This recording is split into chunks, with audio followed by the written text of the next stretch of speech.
The following program is presented by the HTM Podcast Network.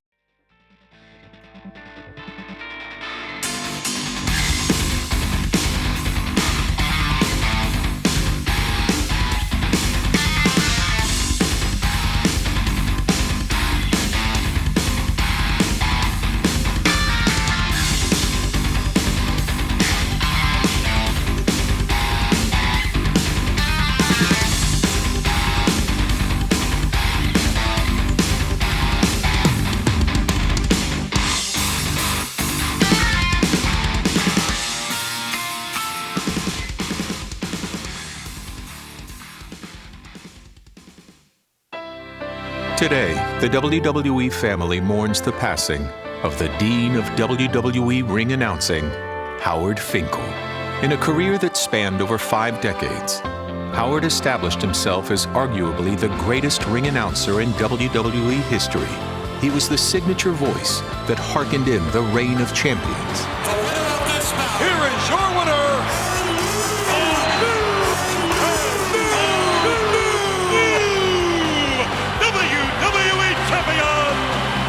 Hallmark sound stamped on some of the most memorable moments in WWE history. Only one of Shawn Michaels' feet hit the floor.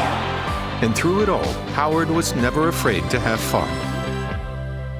This is the look that everybody wishes they could have. Howard was the ultimate impersonator. Oh, look at the feet! The Bushwhackers trap! And always game to boogie on down.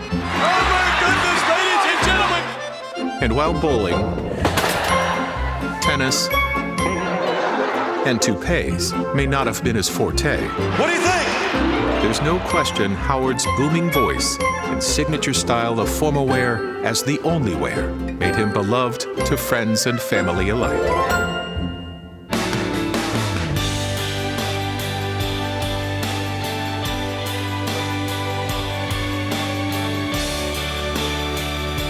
Howard will forever be remembered as a stalwart announcer and a loyal friend to everyone in the WWE family.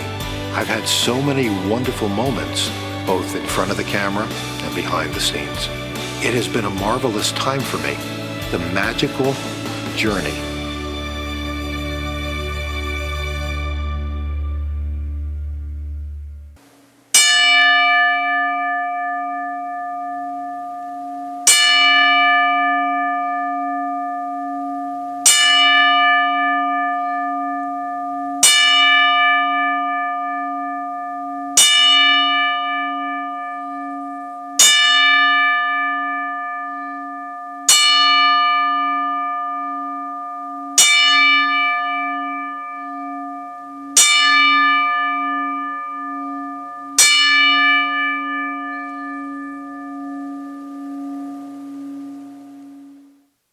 Welcome to another episode of Turnbuckle Talk, powered by thegorillaposition.com and a proud part of the Roar Network, presented by the Hitting the Marks Podcast Network, now in association with IndiePW.com.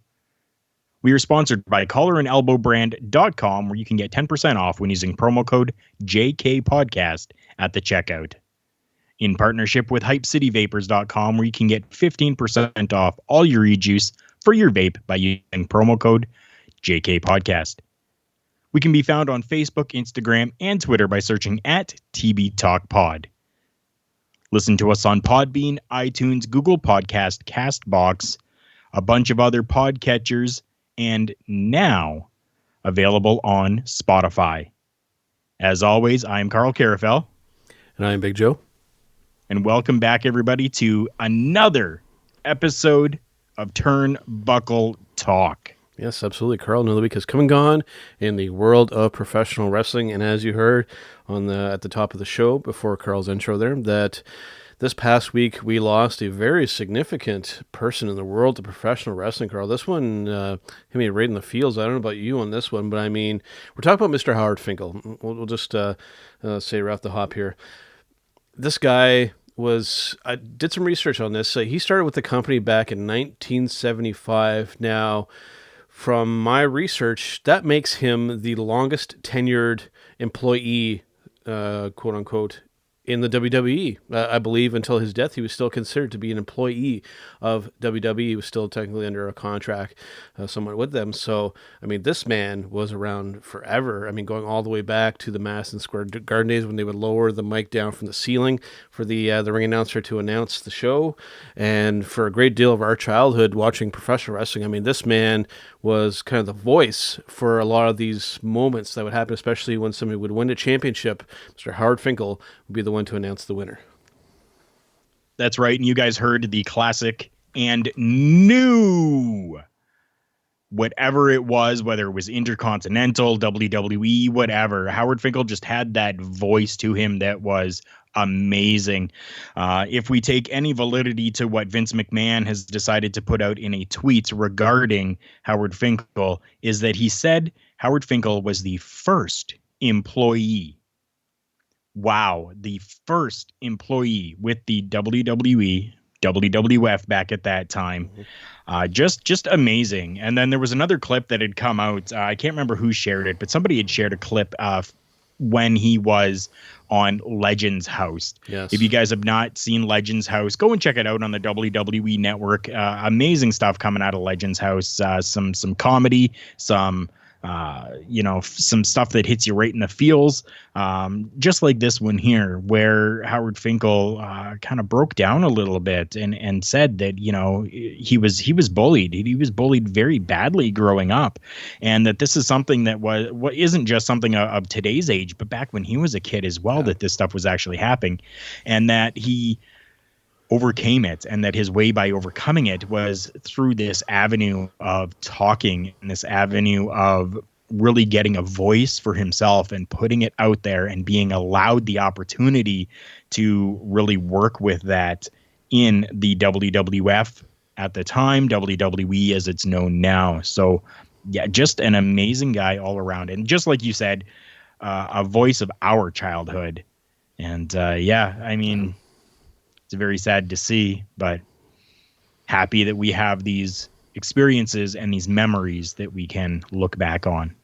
You had mentioned the story that you shared on the Legends House, and I'm glad that you brought that up because I actually watched that same clip as well, kind of getting ready for the show this week, and I can very much relate to Mr. Howard Finkle in this respect. I mean, as a child, I was bullied pretty heavily as well, and told that there's a lot of things that I couldn't do, and then now getting a chance to do a lot of those things that I was told that I would never be able to do. So I can very much relate to him on that. So props to him. I mean, I think he basically said, to kind of prove everybody wrong by having my own success. It was something along those lines.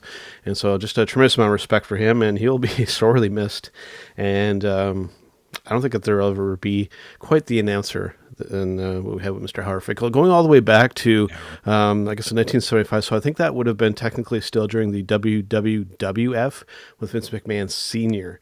So, I mean, Finkle goes way back and had some really incredible moments, and wasn't afraid to kind of poke fun and make fun of himself. He liked to be part of a lot of little segments as well. So, he was more than just a ring announcer. He was a character, and was a damn good one. So yes, he was. All right, Karl. Well, before that happened, we had a pretty big bombshell dropped on us this week. It is kind of being coined as Black Wednesday. Was the day last week when all of this madness started to happen here. And I don't know about you, but like my Facebook and my messages started really kind of going crazy with fans and not only messaging, but posting about this on social media. WWE releasing several talent and other employees. Wow, this one really kind of came out of nowhere. Just like you, my phone was blowing up. I actually had to plug my phone in because it was dying. It was down at 4% by the time I was able to really get through different articles, different Facebook posts, different messages that people were sending to me, and people were asking me questions going, did you know, and how could this, and who's going to be next, and did you know about this beforehand, and all of this stuff. And I'll put this out there to you people. I don't know about this stuff beforehand. No. As much as I would love to really have that type of an involvement, unfortunately I don't. But yeah, like this was huge. We're looking like over 30 people.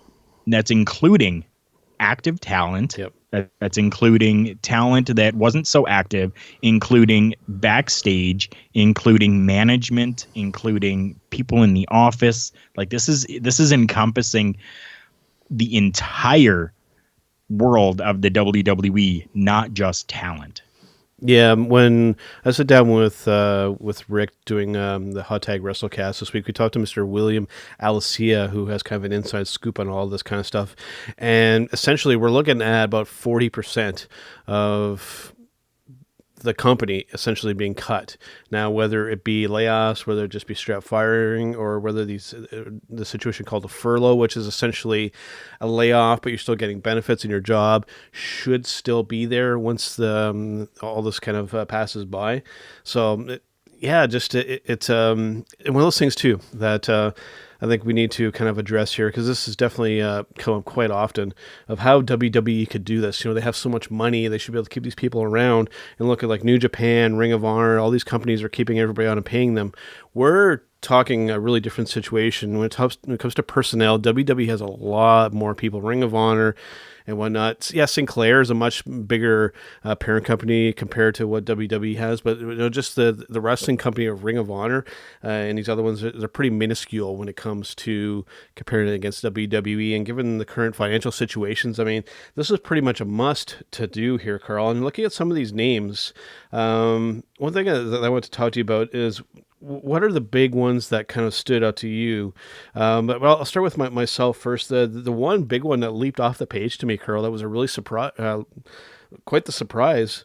And we're talking tenured employees there for a long time, alongside Mr. Howard Finkle, maybe not quite that long, but Mr. Mike Chioda. Included in this list of releases. That was, believe it or not, the one that really kind of leaped off the page to me here, Karl. I mean, this guy was with the company for a long time and was instrumental in a lot of these big matches, referee for a lot of these big matches, and, again, doing some character work and whatnot too. So this was one that was a real shocker for me, just outside of wrestling talent itself.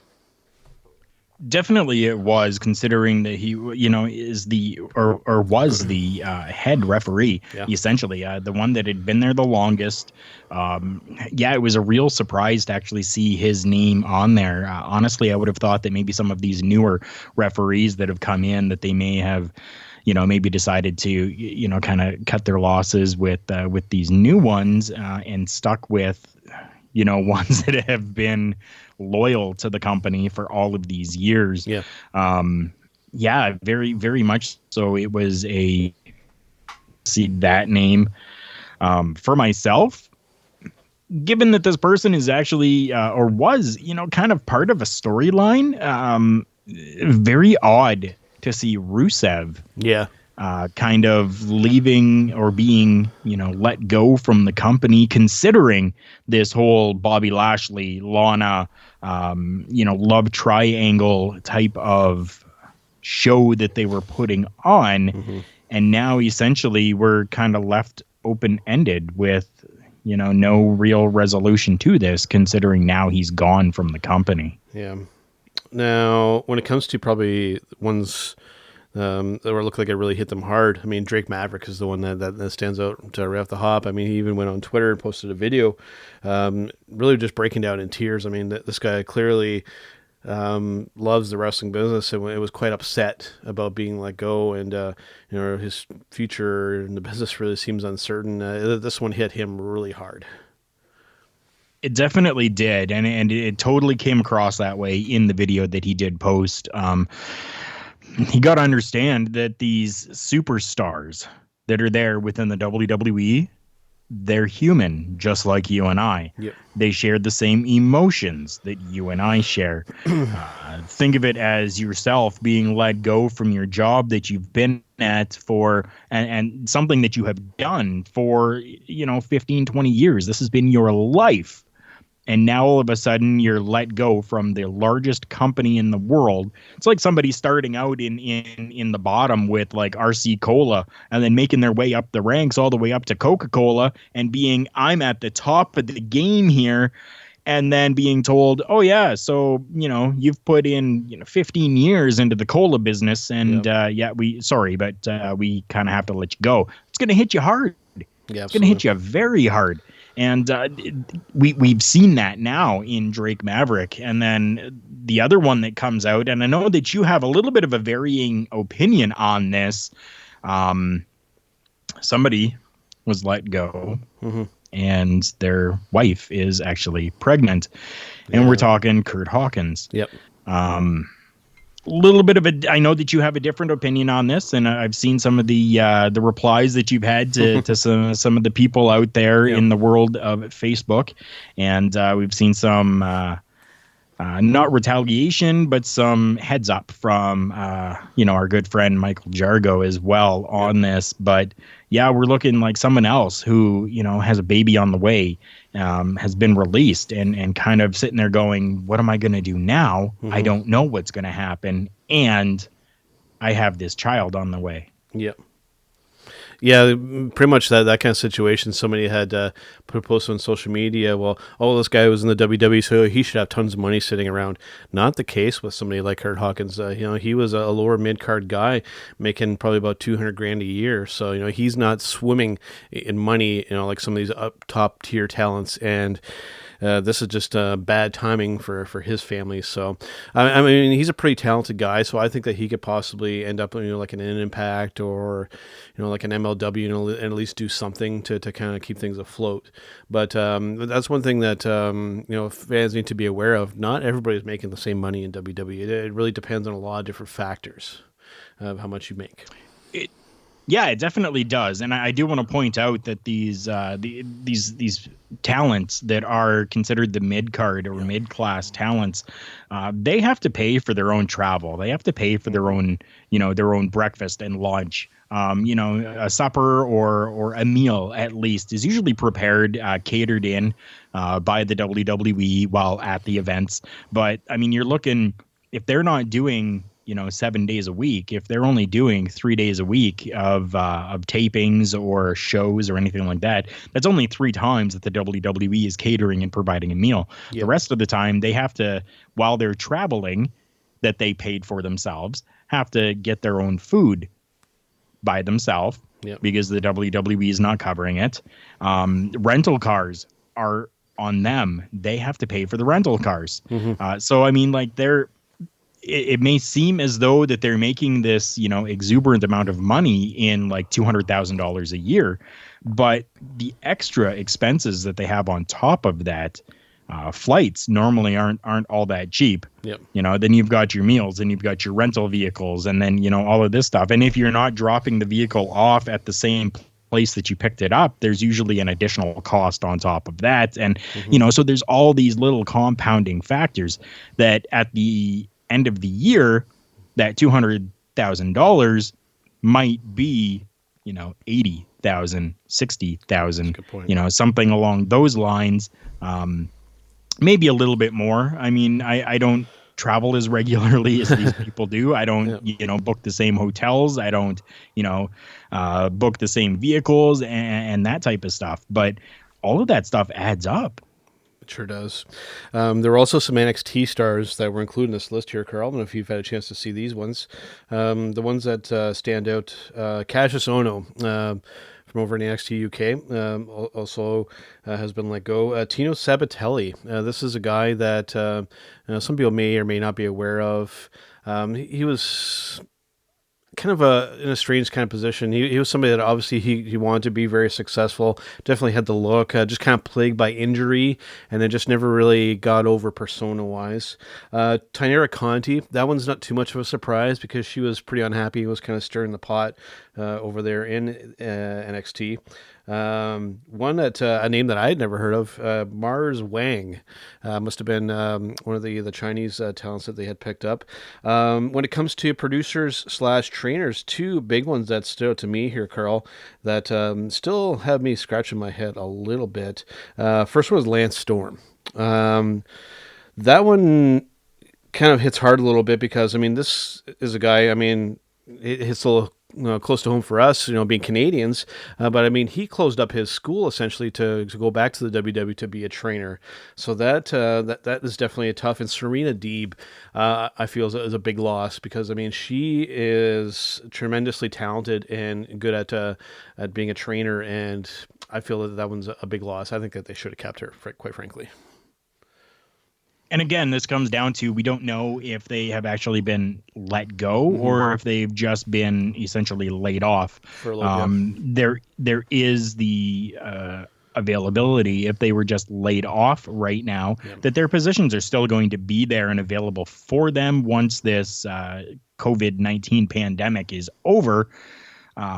But still, at this time, they're kind of essentially left out without getting paid. Yeah. Sure, they still have whatever benefits. They have, whatever stuff from that.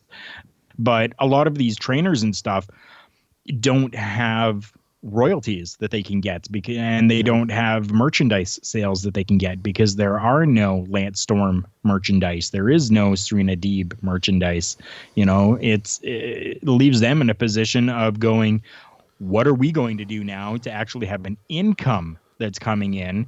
While it's all well and good that I still have, some medical benefits or something like that, it does me no good when I have no employment. That's very true. Yeah.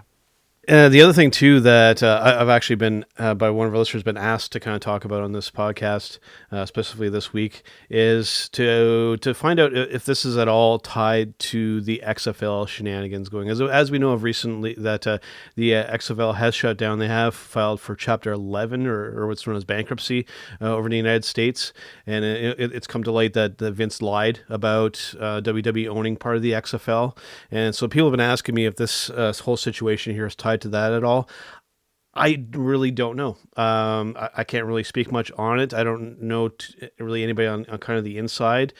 So it would just be pure speculation on my part or Karl's part. We just really don't know. We can guess that maybe it has something to do with that. The timing is definitely a little suspect because it's happening right afterwards. But I can't really say for certain. And I mean, you're right. I mean, I can't say for certain either, but I take a look at what's going on not only in the United States or Canada, but I take a look at what's going on in the world right now, where major companies across the world are doing the exact same thing that the WWE has just done. No matter what company it is, from vehicle manufacturing companies to bottling companies for like soft drinks to computer companies, those that are manufacturing computers or selling computers and stuff like this. It's all connected, unfortunately, to this quote unquote pandemic that is happening in the world right now. The WWE is actually just a little bit later in the game, kind of doing this as opposed to right away when all of these other companies have done the exact same thing. So personally, I don't think that there is any tie between what has happened here and what happened with the XFL. I don't think that there is any connection to it at all, but I don't know for sure. That's just my feelings and speculation on it. Yeah, it's a delicate topic to talk about for sure. Now, we had mentioned other companies kind of stepping up and kind of keeping people around. Recently, I watched I was just kind of scrolling through YouTube and I saw Chris Van Vliet. I always keep feeling like I'm saying his last name incorrectly, but he does some pretty good interviews, and he was talking to Mr. Matt Taven recently. Now, he can't go around and kind of do interviews like he usually does in person, but he has been doing them over Skype recently, and he talked to Mr. Matt Taven, and Taven basically saying that Ring of Honor is essentially paying him what they would normally be paying him if he was working a full schedule right now. So, props to a company like Ring of Honor for doing this. Is this going to kind of affect them financially? It's kind of tough to tell. Like I said, Sinclair, who's the parent company, I mean, they're a very wealthy, multi-billion-dollar corporation. So this is probably, relatively inexpensive for them to do something like this. Like I said, comparing this to the WWE situation really is like comparing apples to oranges because just the scale is so much different with this. But it's nice to see that they're still kind of keeping them around. Definitely, it is. It's I've seen online as well that it's not just Ring of Honor that's doing this, but New Japan Pro Wrestling is doing this as well. Yep. They are still paying their talent regardless of work or anything like that. They're still honoring contracts and giving them a payday coming out of things. So I mean, we've got two companies at least now that we're aware of that are doing this for their talent and their staff. Yep. Unfortunately, sometimes things have to happen, and you're not able to do so. And you guys are well aware that here in Canada, at least, that we are huge supporters of Canadian wrestling's elite. Yes. And unfortunately for them right now, they still are, as we've talked about before, kind of up in the air with what they're doing and what they can do, based on regulations that the provinces are putting into place. And there's already been some canceled shows. There's been, talks of rescheduling shows and stuff like that. But even for Canadian wrestling's elites, I know that the owner over there is doing everything that he possibly can to ensure that people are still getting professional wrestling and still able to go out there and, make a little bit of money. And I only bring this up because I know that the owner over at Canadian Wrestling's Elite has actually put onto their Facebook page a question for people, and I want to throw it out to you guys as well to go to the CWE Canada Facebook page, and they did a little while ago an online show. So essentially the same like the WWE has been doing, an empty arena show, same thing that All Elite Wrestling is doing, an empty arena show. And they put on a show. It was only like 3 or 4 matches that they had done, but they were accepting payment from people as a thank you for putting this on, which is helping with a little bit of the costs.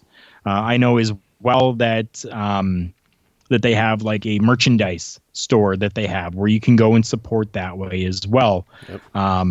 So there's other ways that we can actually go and help support these independent promotions that are out there. So go over to the Facebook page. He puts out a post that asks, would you like to see more of these happen that you would, support, that you would financially support, even with $5, sending them $5? And how often would you like to see it? Would you like to see a weekly? Would you like to see a bi-weekly? Would you like to see a monthly show? Go over to their Facebook page and just answer that question. And if you're able to, the next time that they're putting on a show, watch it and donate $5. Yep. It's going to help a long way in the end of things and still allow these smaller promotions and any promotion that's doing it. I know that there's a lot of promotions that are out there doing stuff like this, and that it's hard, especially if you're not working as well, to be able to give, $5 to each one of these.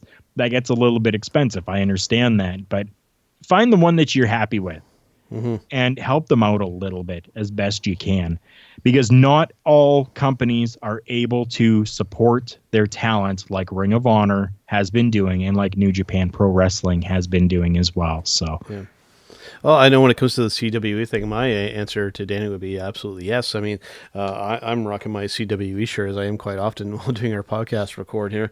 And also tying with the other companies, still paying their talent and whatnot, because I know there's been some backlash from people criticizing WWE for letting so many people go, especially now that there's a possibility that Vince may have gotten significant, possibly in the multi-million dollars, a bonus for making these moves, and people criticizing that, saying, well, why didn't he, take a cut on that stuff to keep some of his talent around? I mean, again, that's a hard thing to talk about because we don't know that for certain whether that's the case. I know that would probably piss a lot of people off, likely, and I guess rightfully so, if Vince got a big bonus for firing all these people. But again, that's something that people wanted me to address, and I can't say for certain exactly what that situation is because I wasn't there. So exactly, and I mean, it's so hard to speak on that because we're not there in those meetings to really know and find out what's happening. Yeah. Is it a possibility that this bonus per se is because of this? Who knows? Maybe it indirectly had something to do with it because now all this money that was going to these talents is now, freed up and able to be used in different places, possibly. Now, should this have been something that, Vince McMahon rewarded himself for? I don't know. I think that if this was something that was going to happen regardless of anything, then maybe that bonus should have been used towards maybe allowing talent to stay so that, they don't have to be fired or laid off. But again, I don't know the full surroundings that happened. So again, it's only a speculation on us. And unfortunately, we don't know. No. And we really don't want to speculate because then words are put into our mouths that shouldn't have been there. Bingo. So something else that's kind of looks like it's going to happen, and again, kind of took me by surprise, low under the radar. It looks like they're going to go ahead with the Money in the Bank show. It's going to be done from the headquarters over there in Connecticut, which is probably definitely a first. And the marquee match, the Money in the Bank ladder match, which I've never really been particularly fond of. I know when the idea first kind of came out, it was cool. I know when Punk won and some of the early winners, I like the idea, but I think it doesn't quite have the impact that it once had. But they're going to do the show from the headquarters building, and essentially what's going to be happening here is the match is going to happen inside the building, and then the competitors have to make their way to the roof of the building where a ring has actually already been set up, and then there's a crane up top with a briefcase hanging off of I'm assuming going to be a cable off of the crane, and whoever can grab that contract will be able to cash in whenever they want. Correct me if I'm wrong. I think that this will be the first time that a wrestling match will be happening on the rooftop of a building. I don't think anything's ever been done like that before. I can't correct you because I'm unsure as to if this has ever been done before. But we ourselves over on our social media, specifically our Facebook page at TB Talk Pod, put out a post about this when it was first announced that this was going to happen, asking for your views on this. And there were some mixed reviews. I didn't get anything actually on the post, but I had people message me and kind of go, hey, this is my view on it. And I'm getting some really mixed reviews. I'm getting some people saying that, this shouldn't happen and should just keep it, inside the Performance Center and just have it a classic, ladder match for the contract. And, then I've had other people on the other end of the spectrum, and including myself, who are going, this is something different and innovative and something that at this time, when you have all the sports channels that are showing WWE products, that are showing different WrestleManias, showing right now even different Money in the Bank ladder matches, pay-per-views that have happened. So we have all of this that's going on.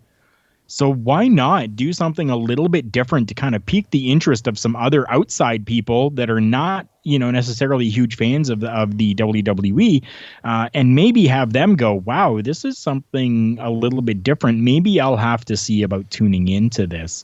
And so, I mean, kudos to them for thinking kind of outside the box, especially in a time where we're going, who knows what's going to happen, right? So good for them, and I'm interested to see how it goes and how well they do with this.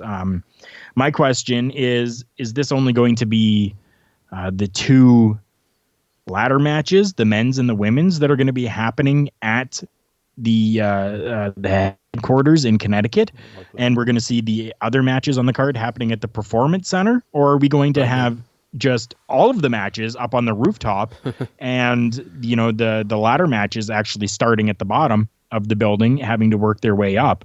Have you heard anything on that, Big Joe, as to what is going to actually happen with the pay-per-view and the other matches on the card?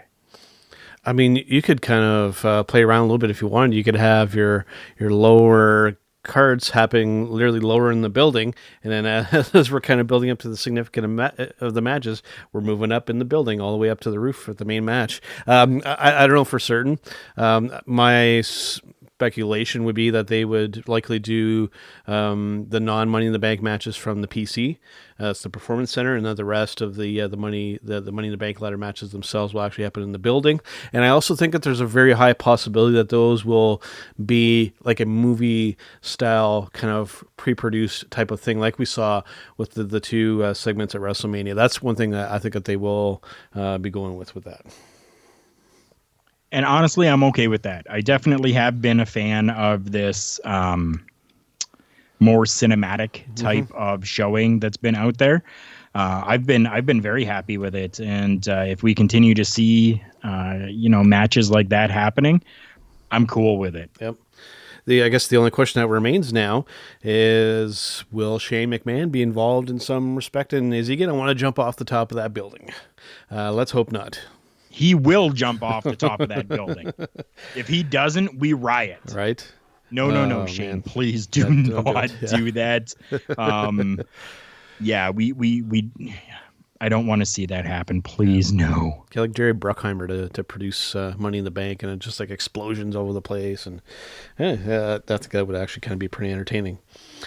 All right, man. Speaking of entertaining, let's go to our Match of the Week segment. Now, I will be right up front with everybody this week. I did not get to watch very much wrestling. In fact, the only wrestling I got to watch this week was AEW Dynamite, and a little bit of some old Ring of Honor stuff.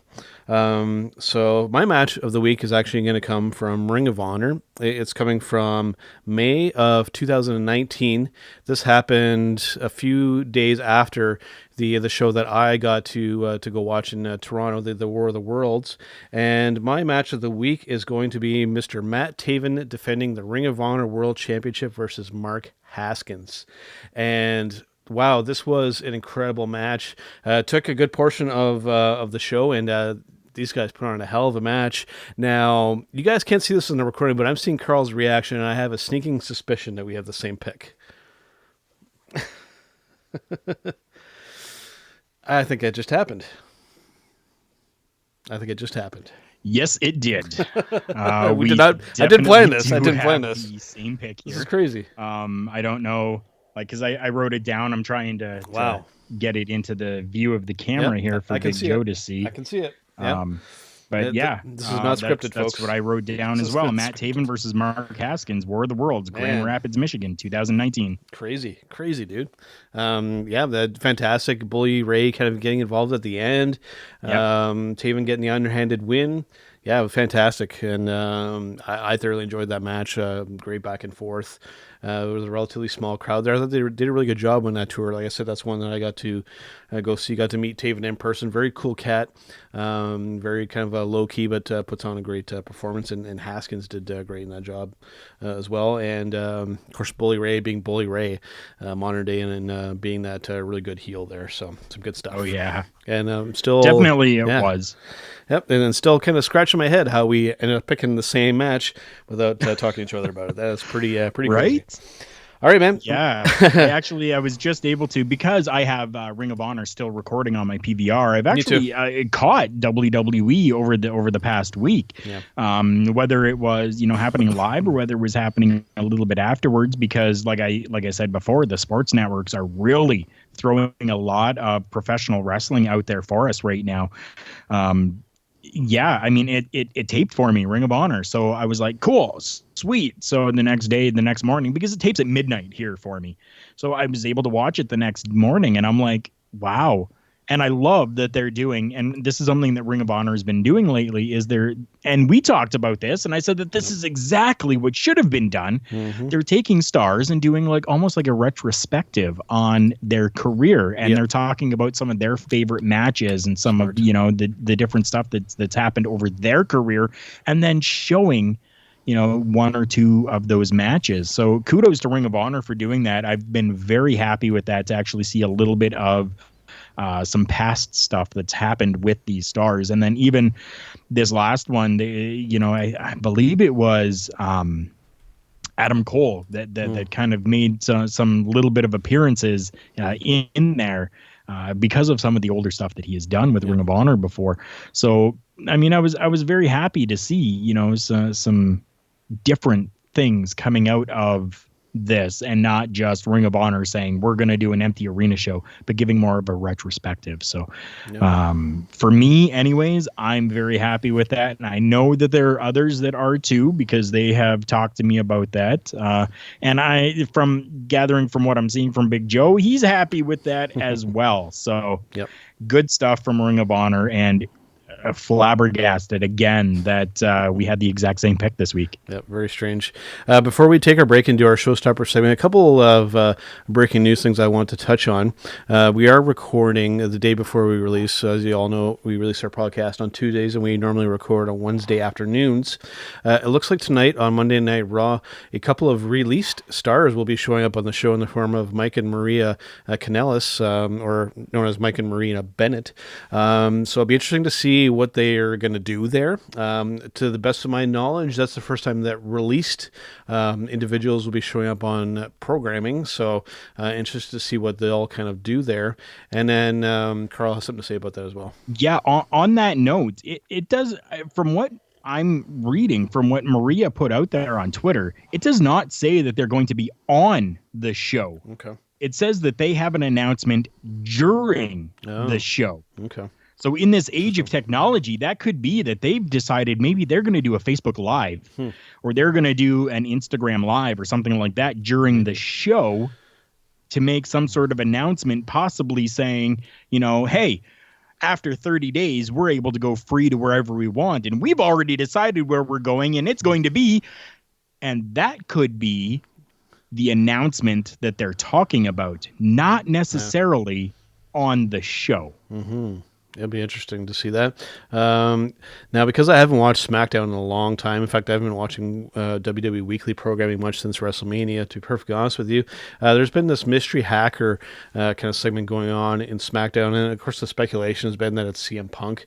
It almost kind of feels like they're kind of almost going towards this Midnight Rider kind of gimmick that's been done in several different iterations in the world of professional wrestling. It feels like that's kind of the way that they're going with this. And I honestly don't know much about it or what's going to kind of happen. I mean, it's kind of an interesting thing, but given that I haven't watched SmackDown in a while, I can't say too much on it. But it sounds kind of interesting, this mystery hacker kind of deal.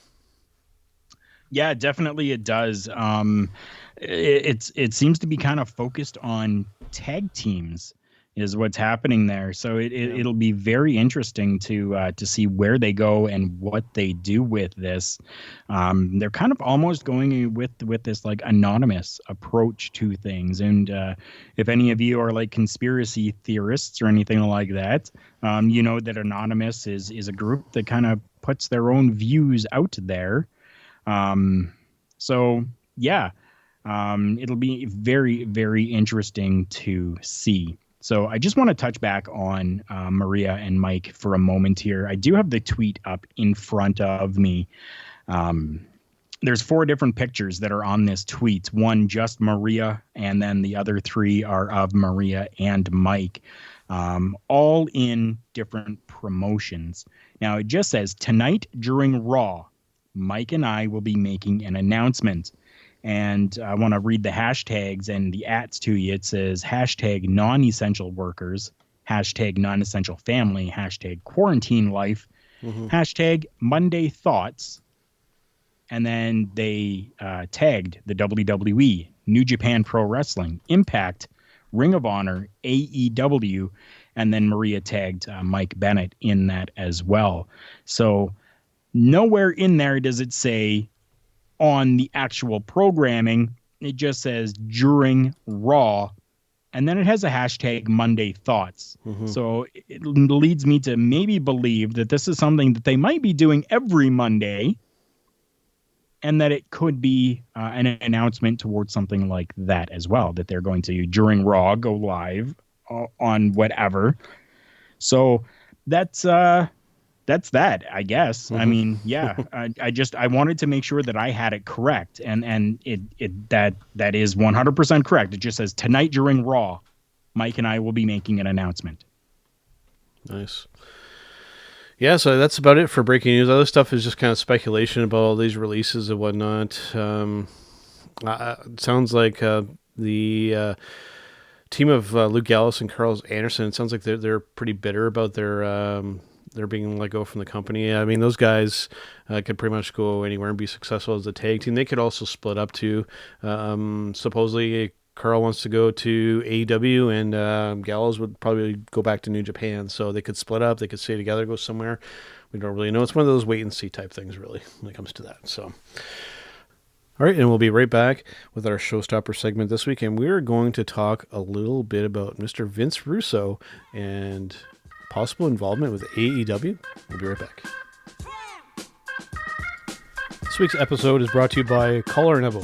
Visit collarandelbowbrand.com where you can get an additional 10% off when using promo code JKPodcast at the checkout, including this week's featured item, the Mirror Pullover Hoodie. All right, guys, Big Joe and Karl Karufel back here on Turnbuckle Talk. Yes, we are, guys. Thank you for sticking with us through that break and coming to the best part of the show. Ladies and gentlemen, welcome to our Showstopper segment. Yeah, absolutely, Karl. We have a bit of an interesting one here this week, revolving around somebody that people probably aren't expecting here. Now, we're talking about Mr. Vince Russo and him basically offering an olive branch out to AEW, offering to help them as a company. Now, before we get into the full-on discussion here, what's your overall take on Mr. Vince Russo and the impact he's had on the industry? There's lots of varying opinions out there, but I mean, you take a look at stuff inside WCW that happened when Vince Russo was there at the helm. None of that stuff would have ever happened. And I mean, is that a good thing or a bad thing? I don't know. I think that if Vince Russo wasn't there, that it would have been a bad thing. Is the guy a complete idiot? I don't think he's completely an idiot. Is there some idiocracy there? Yes, I do believe that there is.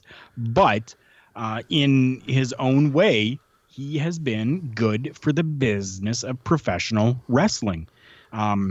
My thing right now is, what does Vince Russo really think needs to be helped with AEW? Well, one thing we have to keep in mind with this too, going back to the Attitude Era that everybody seems to love so much, without Vince Russo, a good portion of that doesn't happen either.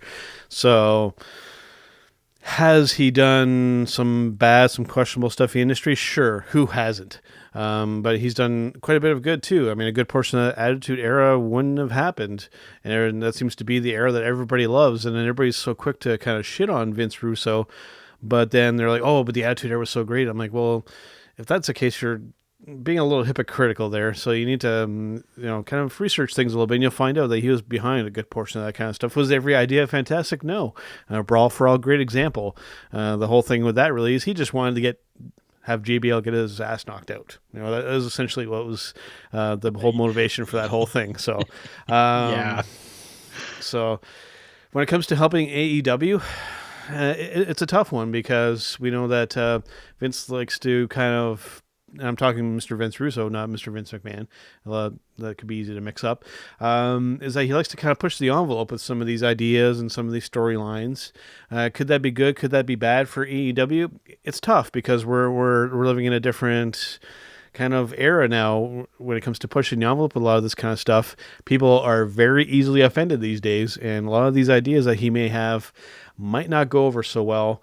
They could, who knows, but we all know that it's so hard to kind of come up with some edgy ideas because you just don't know who you're going to offend these days, because there's so many people that are easily offended.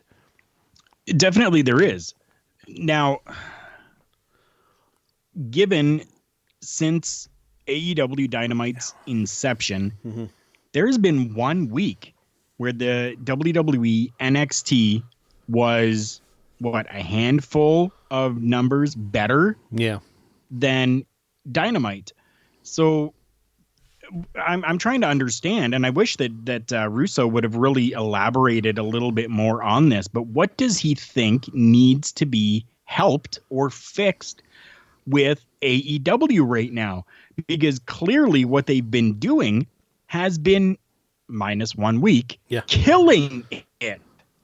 So what is it that he's not seeing that obviously we're not seeing either. I would love to hear Russo elaborate a little bit more on this open-ended offer to help AEW. I think it's probably more along the lines. I don't think that he feels that there's anything wrong with the program or what's going on. Just I think he feels he could add maybe a little bit more to it, maybe add a little bit more spice to it, or whatever it may be. It's a tough call to make because, I mean, he's been successful and yet he's been a detriment at the same time. So I guess it's a matter of, if we're going to bring this guy in, are we going to get the good Russo or are we going to get the bad Russo? So it's a tough call to make. And it's going along with that too. It's like bringing in Jim Cornette. Where are you going to get? Are you going to get the old school Jim Cornette who likes to kind of be edgy with his commentary, talking about fried chicken in Ethiopia, or are you going to get the Jim Cornette being a good boy, which doesn't happen all too often? So, when you're dealing with some of these guys, you don't know what you're going to get, and especially if you're going to put them on television and put a mic in front of their face, you might be a little shocked at what you're going to get. Let's put it that way. Yeah, definitely you will. It's very hard to tell what is happening in somebody's mind when they think that they can help out another company. So, yeah, it'll be very interesting to see. Yeah. Ladies and gentlemen, this is the time where we want to tell you to give us your opinion. Yes. We want you to go to our social media page. Go to Turnbuckle Talk Podcast with Joe and Karl, or at TB Talk Pod. We can be found on Facebook, Instagram, and Twitter. I am in the process of putting out a post onto Facebook right now talking about this Showstopper segment. We want your view and your opinion on this as well. Go to our Facebook page and leave us your comments underneath the post where it talks about Vince Russo has offered an open-ended offer to AEW in hopes of helping. So something along that lines is going to be on the Facebook page, and we want your guys' opinion on this as well. Make sure that you're following us at TB Talk Pod on Facebook, Instagram, and Twitter, and leave us your comments because we love interacting with you guys. Absolutely.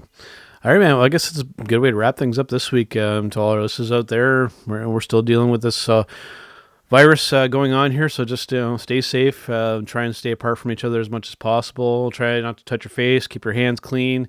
Use some common sense, and let's flat out this curve, and let's start getting healthy again, folks. So, on that note, let's wrap it up, Karl, and we'll see you on the next one. Have a nice day. It's me. It's an honor to be the V. As you can tell in the background, we are out celebrating. That is what we do here at hittingthemarks.com. And I invite everyone to continue to tune in to Turnbuckle Talk, but check out all our other shows we have. You can find that all at hittingthemarks.com. Run.